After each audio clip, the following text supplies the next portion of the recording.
Баталии на сцене Центра молодежной творчасти разгарнуліся сур'ёзныя. Гульня ў гэтым сезоне апошняя. 7 команд з Брэста, Пінска, Віцебска і Мінска дайшлі да фінальнай гульні, а на старце было аж 30 команд. Арганізатары кажуць, гэта рэкорд. За час існавання Брэсцкай абласной лігі, а гэта ўжо 16 гадоў, такой колькасці удзельнікаў яшчэ не было.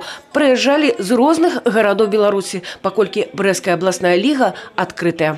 К моменту четвертьфиналов практически все школьные команды нас покинули. И полуфиналы, финалы играют студенческие команды. Естественно, они более опытные, более, скажем так, давно играют. И поэтому они сегодня в финале.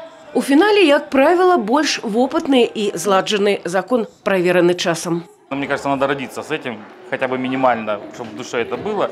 И затем он не уходит из жизни нашей КВН, он и в семье нашей, и в работе какой-то долька КВН остается. Ну, подход к жизни с юмором, я думаю, даже легче жить как-то. Должен быть минимальный талант, который должен развиваться.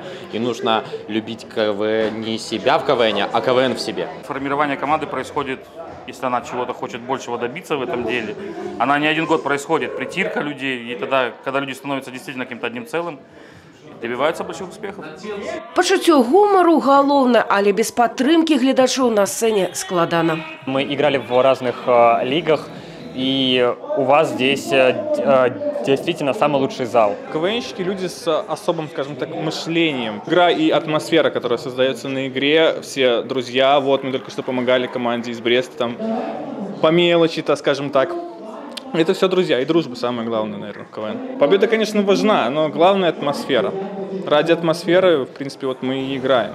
Добрый настрой, смех у зале, адпаведная атмосфера на сцене. И все ж перамагла команда з Брэста «Залаты век».